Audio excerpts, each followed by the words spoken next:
nobody thought I was going to like, I don't know, make it. At least the teachers didn't. They didn't take me seriously because I was always a goofball. What advice would you give yourself in the pursuit and use of TikTok as a tool for your career? Like, if a clip that you believe in should go viral and didn't go viral on a platform, post it again, make a slight adjustment, post it again. when you're doing crowd work and you ask a question to the crowd, what happens in your brain?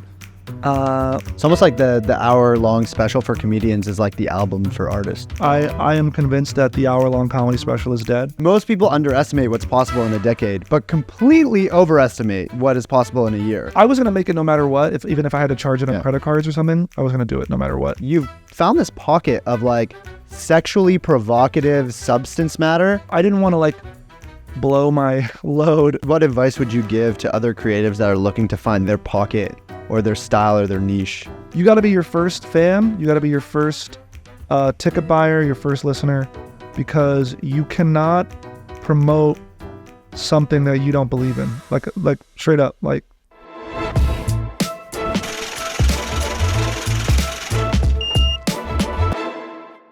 Cheers, Morgan. Welcome to the podcast, man. Well, thank you for having me, buddy. Of course. You had me on yours, so it was only right that I returned the favor. I'm glad you were such a like an eye-opening guest for people like me, especially in my industry, because comedy people don't think of themselves as a business. You know what I mean? And we talked about that, like, you know, like managing yourself like as a business, and I definitely took that to heart. You know, I have a little like a mission statement for my business. You know what I mean? And like. And that's kind of informs everything else that I do. You know, what is it? To generate, I don't like have it written down, but essentially it's like to create and generate authentic and unique experiences for audiences, whether it's live or like recorded or something like that. I love it. So every show is a little bit different. And also for myself, it's important for it to be that way. You know what I mean? And that way, it doesn't have to just be me on a stage. It doesn't have to be me. It could be anything.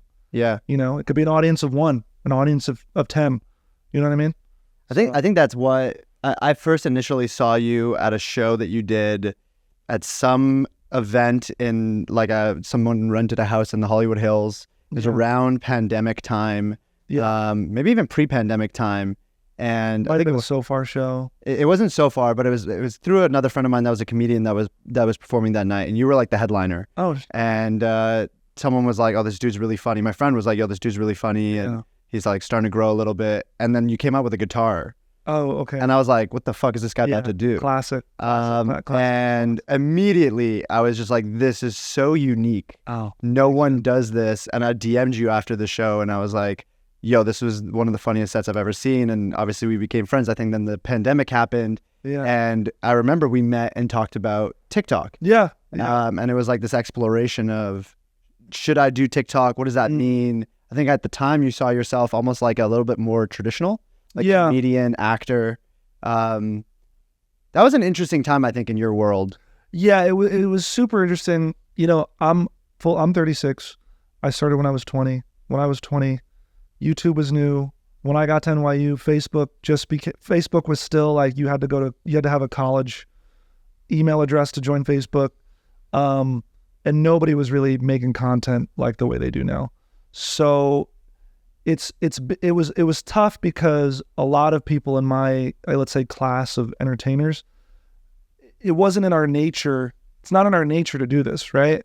You know, we have Alex behind the camera over here. He's 22. Like, it's in his nature to like do this. No, truly, like there's no shame in being in an airport, popping a phone up. And I'm not saying you do it doing the renegade, but do you know what I'm saying? There's no. They don't think about. They don't think twice about it. Yeah. There's no cringe inside. There's no cringe inside of them. They're like, no, this is what everybody does. But I think for my gen, there is a little. We're not used to it. We're like I'm like right on that cusp of like I got dial-up internet at like 11 or 12. You know what I mean? Yeah. And so I'm not too far off because I'm 30. So I remember having a dial-up internet. Yeah, we're like right on the same. But then I had like a flip phone before that ever had internet, you know, like. Yeah. You also went to Tisch. Oh, yeah. And so you kind of came from a traditional world. What was your experience there? Serious artist. So that was a what NYU was like. Tish was like city. Like you go to USC, you said. So like you go to USC Film. I always have to have an audience. Yeah, it's good. It's good. Makes, you know what I mean? You're doing crowd work. But you know It's a what I'm fucking podcast. But like, but these artistic institutions, they take themselves very seriously for good reason, because they do pump out incredibly talented, disciplined creators. Who and it transfers over to what I do now and what I have to do now. You know what I mean? But there was a sense of like, no, this is art. This is very precious. I was honestly, even in my school, nobody thought I was gonna like, I don't know, make it. At least the teachers didn't. They didn't take me seriously because I was always a goofball, and they didn't kind of, as far as I could tell, they didn't appreciate. I mean, they even would say stuff like, "We don't know if like you're serious about this or not." What was your art back then? I was gonna ask you, like, what came first, the comedy or the music? Well, I was doing music I played piano for 10 years. I was in choir, all-state choir in New Jersey.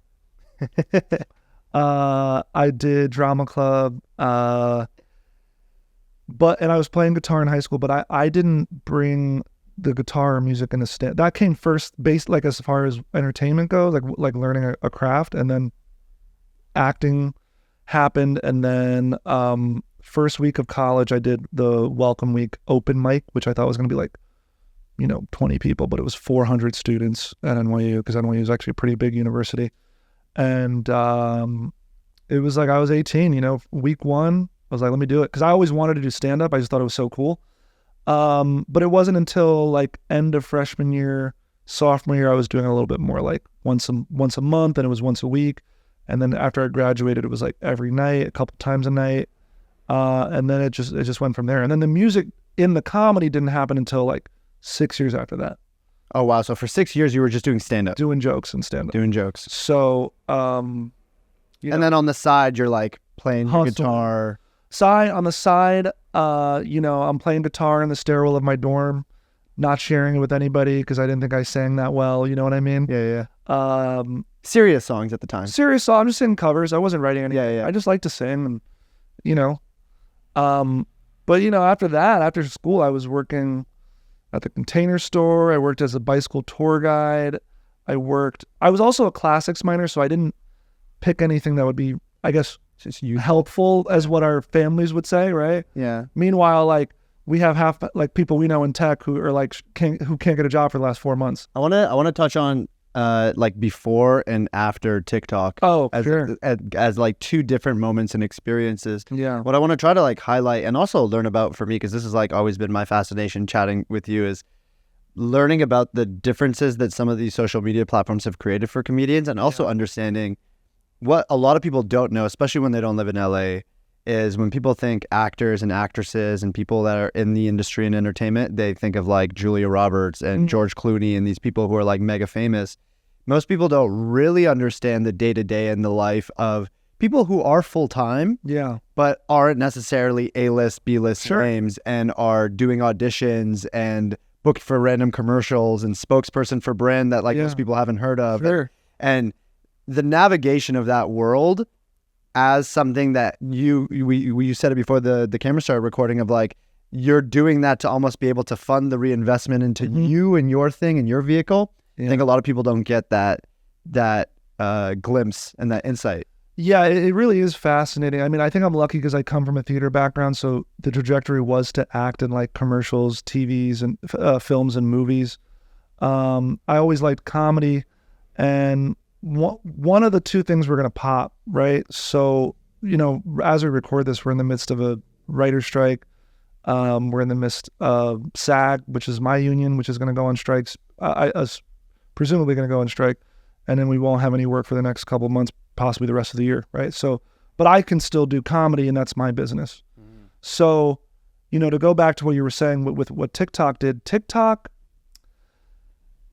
it really gave me a lot of power, a lot of agency in an industry that for so long you were dependent on agents and managers and casting directors, producers and directors to kind of catapult you into this stardom or, A-list, B-list, C-list kind of tier of work where you can get work regularly.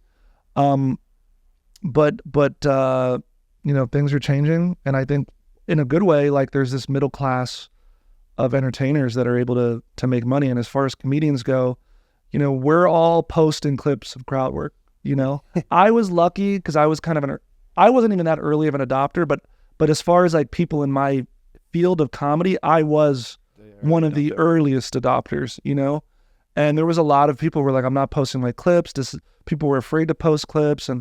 And when you realize the nature of the beast of TikTok and all these other social media platforms is that like you can post and you can repost things and repost jokes and without fear of like people just want new stuff. And I mean, how many memes have we seen? 40 times regurgitated, and we still laugh at it. What's the one that I saw? The one with the dog licking the donut like a butthole. Do you know what I'm talking about? You know what I'm talking about? And then it cuts to a beagle who like he gives the bombastic side eye. You know what I'm talking about? I have seen that pop up like once every month. Yeah. Somebody sends it to me. You know what I mean? And it's interesting because it is our job. We're more in touch with all the memes. Mm-hmm. So like it'd be normal for us to have seen it multiple times when somebody sends it to you from like your buddy who's in the Midwest. You're like, have you seen this? You're like, yeah, it's my job to see that. Yeah. but going back, there is this middle class of comedian and entertainer and content creator. And, I just started posting every other day. That led to followers. When we were coming out of the pandemic, I was doing what I normally did in LA, which was like local shows. And then like I would do these local shows and like the crowds were better than I was used to. So I would be on stage, I'd do my crowd work, I'd be asking people, how did you find out about the show? And they would point to me because I would just post about my show. But these were just like indie shows with like crowds of 30, 40 people. And I was like, what the hell is going on? Like 10 to 15 people are coming every show to see me. And that's when I was like, wait a second. I did start the pandemic with like 10,000 followers, and now I have like 500,000. Maybe that has something to do with it. You know what I mean?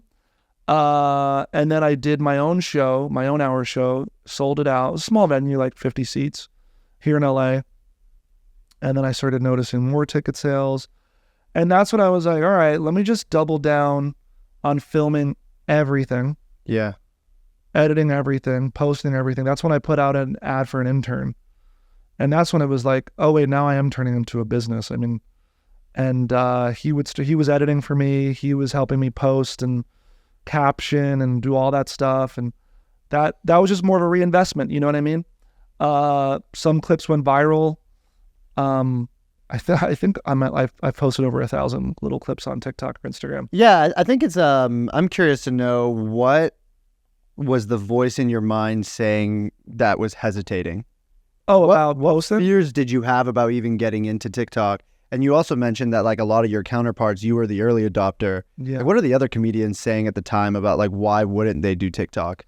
It's just sort of there's that cringe factor that it's like not in our nature to do this, to post ourselves. To most of us, it felt like just a dance app. Yeah. Charli D'Amelio, just dancing. And like cutting up your clips. We were just so used to a live interaction, like just a visceral live thing. And I think people just didn't want to, like digital almost to some degree felt like it diminishes that experience. Completely. And it's just like, it's like antithetical to what live comedy is. You know what I mean? Yeah. If you feel like if you could go back today and go back to your old self just starting, I mean, when I was like 20, really? Like starting TikTok. Yeah. What advice would you give yourself in the pursuit and use of TikTok as a tool for your career? Like, would you do anything different? Would you pour more energy into it? Would you do something differently with the way that you would chop up clips or the way that you'd use material? Now that you have, almost 3 years of experience in that, and it's been so beneficial to your career, how would you do that differently? I don't know if I would do anything differently, except I might go live more on TikTok. Like normally now when I post, the moment I post, I go live immediately after for like 10 to 20 minutes because that helps boost views to the clip. Interesting. On TikTok? Yeah. So you post a clip and then you go live on TikTok? Immediately, yeah. So if I know, like also if I have a scheduled live stream in general, I'll make sure I have something to post at that time too. Just because I know that is a fact. Like I know that for a fact because I'll I'll have a clip that's like, hey guys, what's up? I'm on TikTok. I'm about to go live right now. So go here and tap this thing. I'm live right now. That will do better. That clip will perform better when I'm live than a clip that I post that's like intentional content, if I could just call it that. You know what I mean? Yeah. Which is such a bizarre thing, but they want people, and also for TikTok, the live incentive for them is huge because you see all these people battling each other now on TikTok. You know, kind of canvassing for galaxies and ice cream cones and hearts and cowboy hats. This is TikTok currency, by the way. Yeah. Because what happens is TikTok and the App Store get a certain percentage of that money. So for them, the live is what they want people to be. It's their moneymaker. It's their moneymaker. So that's why, you know, I'll go live. I don't canvas for money, but it does help the thing. So that's the only advice I'd give myself. The other advice I'd give myself, which I did at that time, but I think it's important to say for anybody else doing this, is give yourself a time frame. I think time frames are so important when it comes to doing any new endeavor in your career, whether it's art, business, whatever it is, because I think it's just so, like, you know, you have Alex here behind the camera who he'll see people go viral every day. And I know that's kind of an illusion as to like what a career is, right? I've posted over maybe like 1,000 clips and I've had like 15 break 1 million on TikTok, you know, or let's say maybe 20 or 30 break 500,000 out of those, you know, but that's after 3 years of posting, right? And I think what happens is people see like, all right, I'm going to post these 10 clips and then none of them went viral, so I fucking suck. And that's like such a terrible mindset because you don't see the other 100 clips that the person posted. So like give yourself, my time frame that I live by now is like 2 to 6 months to do anything. At minimum 2 months and maybe 6 months to do. I gave myself 10 years to do comedy and make a living, right? So with this stuff, I gave myself a little bit longer. I mean, even that is such a hell of a foresight because like a lot of people would say it's their dream to become a comedian. It's their dream to become an actor, right? And I think a lot of people are like, they put that time span in like 6 months. Oh, I got to prove to mom and dad that I can do this shit in 6 months or a year. And if it doesn't work, I'll become an accountant. But like 10 years is like, you could do almost anything in 10 years. 100%. Most people underestimate what's possible in a decade, but completely overestimate what is possible in a year. Oh, 100%. Look, there are times when, you know, somebody you know, people who catapult in the frame of a year or 2 years, and that's awesome. And I applaud those people. But I think for the majority of us, we will. I mean, I think we've spoken about this. Or maybe, I don't know, I looked these numbers up. I don't know what I was looking at. When I started getting into like making content, I was looking at like tutorials and things like that. And I think the average YouTube account with over 100,000 subscribers like has an average of like 1,000 videos on it. Some very high number. Yeah, I think it's 400 videos for a channel over 1 million subscribers. 400. Okay, so, all right. Okay, so that's less than I thought it was. I thought it was like 3,000 or something like that, like a lot of videos, you know, but that doesn't include shorts. That's long form video. Right. Okay. So for sure. So, you know, you're working hard. You got to post a lot. You know what I mean? You got to post a lot. And that's just the name of the game. But that's also the other thing. The other advice I would give myself is try to detach yourself from the content you post and be like incredibly critical and objective about it. You know, I had a friend who worked at TikTok. He was honestly one of the driving forces of me kind of hopping on the app. He's been at all the major apps he was at Snapchat, then he went to TikTok, then he went to Clubhouse, and now he's developing his own app. So he's like very well versed in this world, you know? He was like, post the clip. If it doesn't pop off, maybe edit it a little bit, start it a little bit sooner. You could post it again. And I'm not the first one to say this.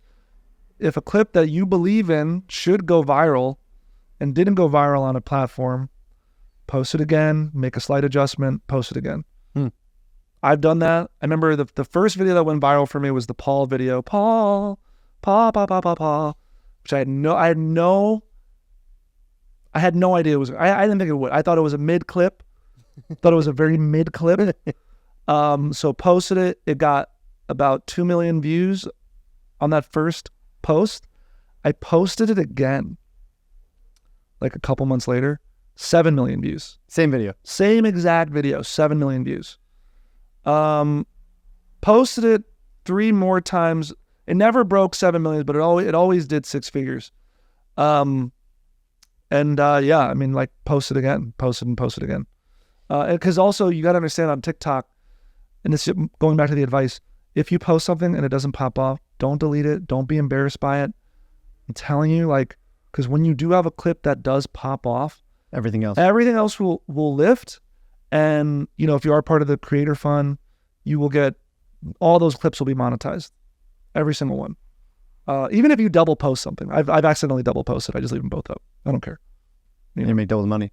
You're not, like, it's honestly, you know, can't be too attached to it. You have a new special that you put out about a month ago. Yes, sir. It's great. The link will be in the description. I highly encourage everybody to watch it. I liked it a lot. It was really premium. Thank you. You have a song in there that caught me off guard. So I related to all know this. what it is. It is the one about losing followers. Yeah.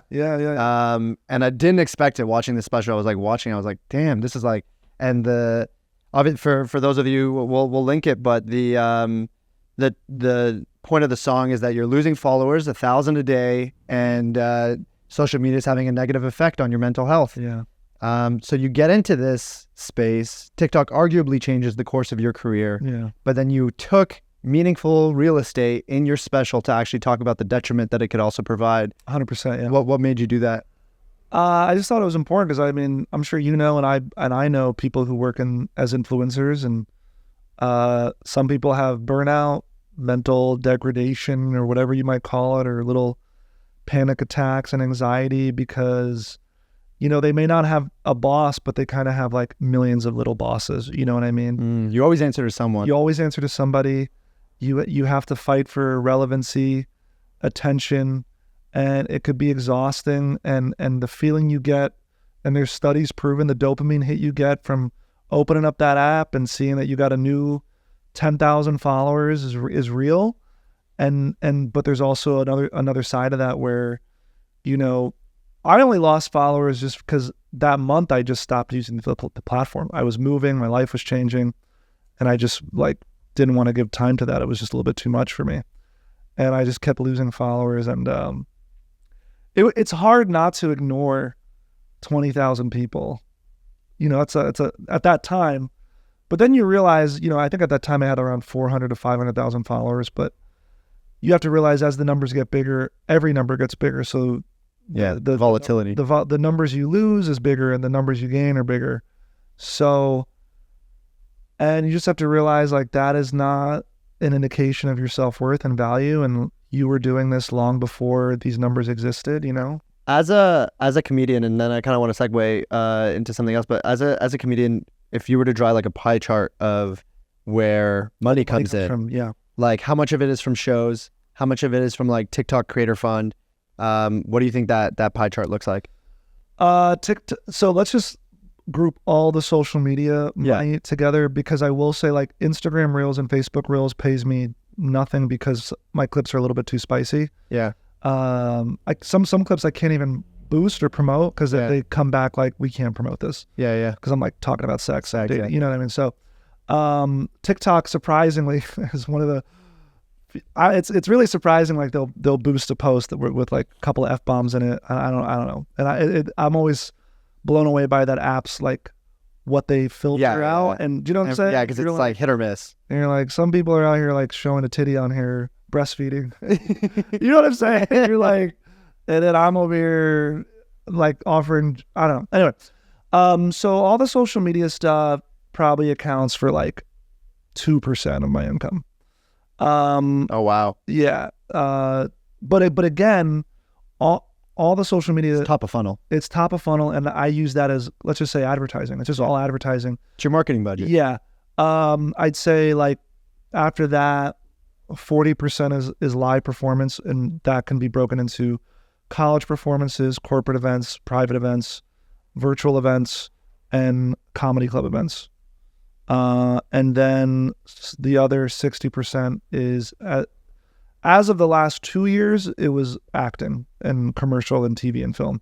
However, I think that's going to, the longer I'm in this career, I think that is going to shift. Also, I should also incorporate merch into the live performance because sell merch at the shows. I probably sold like between $10,000 and $20,000 worth of merch last year. So nothing. Which for somebody who is like a solo act, you know, it's honestly like that's like an extra salary. You know what I mean? Why? So you did this special. Everyone go watch it. It's really good. I sat there for a while and I thought to myself, why did Morgan do a special? Yeah. Like, because you self-distributed it on YouTube. Yeah. I know that you tried to get it picked up by some platforms and they weren't interested. As like music comedy hasn't done well for us. We can maybe have you chat about that a little bit, but I'm genuinely curious around why even do a special, because it's a lot of work. Yeah. There's a lot of like stuff that goes with it, and it like to the point is like it's made you no money. Sure. I made it special because I wanted a piece of work that I was proud of, that I could look back on for years and years to come. I think I did that, and I think I learned a lot from it. Also gave me a tremendous amount of insight as to what I'm going to be doing going forward, as far as like what a comedy special will look like and how to put like something like that. Like I am convinced that the hour-long comedy special is dead. You think so? Absolutely. I mean, if you ask, Alex, I know can I ask you the last comedy special you watched from start to finish? You watched it from start to finish. You son of a bitch. All right. Okay. So you're a fan of stand-up. Yeah. But the average 22-year-old has not done that. They have never seen I'm most people's first comedy show that they've been to, live comedy show. Interesting. Yeah. And for somebody like Matt Rife, who's also like, he's literally the king right now of this. He's also most people's first comedy show. My audience is super young now. It's a big mixture, but it's mostly young. And so I think they don't know what this kind of space is. They're not used to it. Yeah. So it's a hell of a commitment to watch something for an hour. 100%. It's actually interesting. Even your special, I started watching it on my phone. I can't even watch it for an hour. I don't watch my own special for an hour. Yeah, like I pulled it up on my phone and I was like eating on my like dinner table, and then I got like 20 minutes in and I'm like, what the fuck am I doing? Like, why am I still on my phone? And then I like played it on my TV. I know. And I was like, oh my God, this is like so much better suited. But it's like 4K. It's a premium ass thing. I'm like sitting there on my phone, like eating my fucking shawarma. Yeah, that's so funny. Yeah, I made it with the intention to be consumed in parts, you know, because I have 10 songs on there. You could watch it a song at a time. You could watch it a minute at a time. Yeah. I didn't expect people to watch it all the way through. I think even on YouTube, my analytics is like 20 minutes is kind of where is the average watch time. You also posted them as songs. Posting my songs because that's also a way if people have a favorite song, they can share that song. Can share that one, yeah. Smart. But going forward, I think, you know, going back to the original question, why did I do this? It's also a visibility thing for the industry, right? Most comedic acts now are going direct to consumer. Yeah. Excuse me. That's why LaCroix always makes a little bit burpy. But most comedians are going direct to consumer. It's very rare, unless you're a huge comedian performer, to have these. Yeah. Although I think now with the strike, that's going to change a little bit because people are forced to.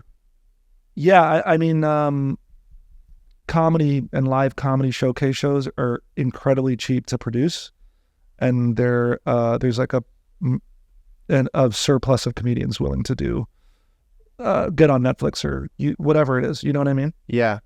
Even, you know, if you really want to talk to somebody, just so you get record, you should talk to. I'll give you his contact info. The guy who runs Don't Tell Comedy, which is essentially like surpassed, I would say, Comedy Central and Netflix and all these other. It's a YouTube. Oh wow! It's a social media platform only thing, direct to consumer.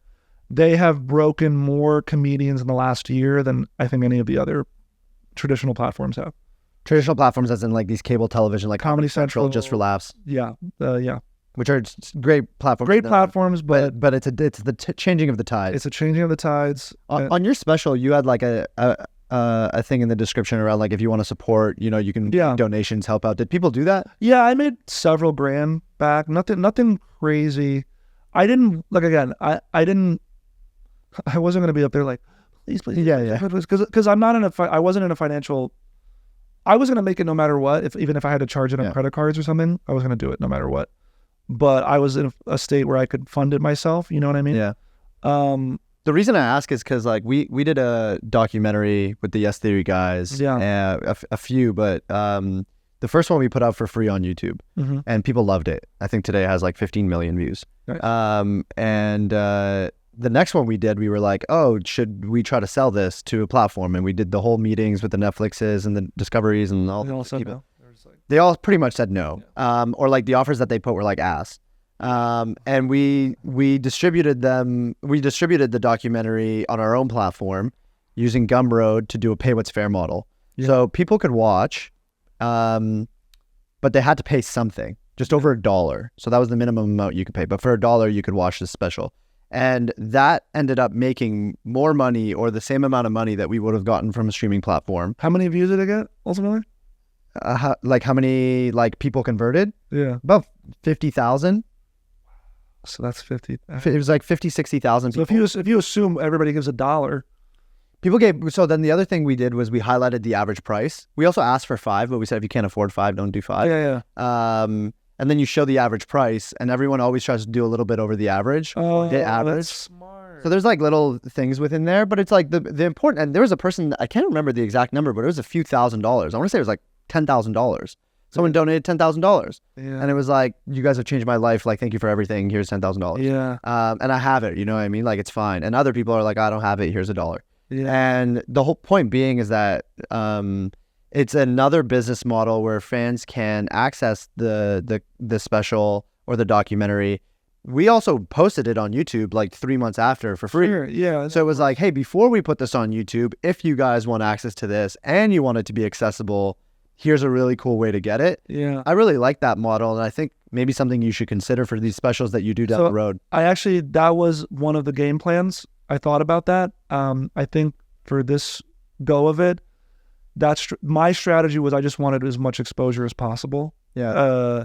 Because, I have a fair amount of followers, but I wanted to have no paywall. I just wanted I wanted the shareability to be so easy for this first one. Yeah. And just hopefully sell tickets on the tour. Yeah. And then, because I didn't want to like blow my load on the first do you know what I'm saying? Like I would have rather this is your one that was free on YouTube. Yeah. And now you could use as it's gonna look like this. You know what I mean? But better. So but to go back to it, I did it to put it out. I have it out. I think now comedy special, I won't put anything out longer than 20 minutes. And if I do put out something that's 20 minutes, I'm going to call it a special. Yeah. It just works better for the algorithm. There's just more people. Like I look at other people putting out specials, they're only like a half hour long. Yeah. And it just used to be like a special was an hour to an hour and a half in the past. It's almost like the hour-long special for comedians is like the album for artists. Like, people really listen to albums not front anymore. to back, not the same Well, way. we know our boy Anise was just dropping singles. Yeah. One single after the other. And these songs are popping off. Which, by the way, Anise was a huge inspiration to me as far as how to approach how I post content. Because I wasn't posting, my one song, Friend Zone, I posted multiple, like that song has about 500,000 streams on Spotify. Wow. You got to understand, for somebody who's a comedian and a musician who's like not a household name, I'm like a very niche comedian, to like break out 500,000 streams on a song, that's acoustic, that I was just being a guitar, is like it's crazy. It's crazy. I have friends that are artists that are not getting 500,000 streams. Me too. Who are indie artists who are not getting, and it's just like I was inspired by Anise, just reposting the song, posting it over and over and over again. And then people are like, where can I listen to it? It's like, it's out. Yeah. So I'm actually going to start, I should have included this in one of the questions you asked earlier, but like, what's next? I'm going to be releasing real music. Wow. And I'm going to adopt like the Anise model of just like that single, and also the teaser. Like a lot of artists, they'll tease the snippet, a snippet, and they'll be like, all right, well, if this does well, then we'll put it out. Yeah. You know what I mean? Because they be sitting on a ton of demos. Yeah. And my buddy who's a producer and engineer, I work with him. He's like, no, let's get the album. Let's get like all the songs you want. I'm like, I don't know, man. I think we just put the songs like once a month and just like do like Russ does, and just just promote that, run it up, and something will hit. Yeah, the testing material is interesting. I think I was at a live show of yours, and you were testing a song that I had never heard. I don't know. It was Post Nut Clarity, probably. Yeah, it was Post Nut Clarity, and the other one was where the moon is watching the world. Oh, that one. Oh my! I've leveled that. I'm so excited about that song because I hired an illustrator. I've leveled the shit up. It's gonna be like a full like children's book, storybook. Yeah. Let me. I'm not gonna show the camera this, but I'll show you, so you can see what this looks like. But I'm so hyped. But yeah, testing it out, seeing how it goes. While you pull that up, also in the interest of time, we're running low on time, but I want to rapid fire some questions your way. Sure. Because there's a lot that we didn't get to touch on, but I want to make sure we at least surface value. So I want you to send this to me so I can like make it pop up on screen. Anyway, let me show you one more. Dude, that's so good. So this is a song about the moon jerking off, and I will send this to you. But yeah, rapid fire questions. Rapid fire questions. You do a lot of crowd work, a lot of improvisation. How do you build that muscle? What have been the biggest areas that you've improved your improv skills? And I also want to know, when you're doing crowd work and you ask a question to the crowd, what happens in your brain? Well, the muscle builds. Well, the muscle is not a muscle. It's more of you're building resistance to fear of the unknown, right? Or you're embracing that anything could happen. If you embrace the thought that they can say anything can happen, this is fun. If you like kind of program yourself, this is fun, then you'll have a good time if you smile through. I'm cheating because I sing a little bit. So if I don't have anything funny to say, I could just sing. And I sing well, I'd be like, that's a perfect, honestly, that's a spot on impression of me. So, no, but truly, you can prepare for it. I mean, I've been doing this, 15 plus years. So every once in a while, look, there's days where I don't come in with ready. There's days that I come in okay, and there's days that I'm like riding this wave, and I'm in the pocket. But it takes somebody like Matt Rife. Matt Rife is performing hours and hours a week in front of crowds of like thousands of people. If he films every one of those shows, guarantee you he's going to get at least 2 clips that are worth posting. Yeah. I don't have, right at the moment, I'm not doing those kind of numbers, but he's also a good example, by the way, of somebody who's building equity in his brand on YouTube. Like he's putting out a vlog every week. He's probably making more money from ad revenue. I consider Matt Rife a creator. Absolute. 100%. He's a creator comedian. He doesn't need any, in a good way. He doesn't need any streaming service ever. No. Same with Trevor Wallace. Like Trevor Wallace. They don't need it. Like it don't matter. Yeah. They built their brand. They're their own network. I've seen Trevor Wallace do like a theater of 1,000, 2,000 people in Times Square, and I was like, "What the fuck is going on?" Crazy, right? Yeah, it's wild. So, but going back to it, the crowd work stuff, it just comes from doing it over and over again. It's a muscle in itself. Sometimes when I haven't done it in a while, but now it's transitioning, right? My show's going to become more musical, more like a concert. Yeah. It's going to be going to that Bo Burnham, Mark Rebier kind of energies. I want to try that out. I'm going to give myself 2 months, to see how it goes. That's really cool. So it's gonna, but different from Bo Burnham and Mark, I am going to try to incorporate the audience into these like live loops. I have the auto tunes, the vocal effects. I could pull up Alex on stage and be like, "You want to be a part of this song?" Say, because it's going to be in key, it's going to be auto tune, and it's going to be cool for them and everybody there. Because to them, they're like, "Oh my God, it's real. This is real. This really happened." So I think that's what's going to make that different and unique. I love it. The other thing too, I think that what you do is unique. You do comedy with a guitar. I think like you've found a pocket for yourself, a unique niche for yourself.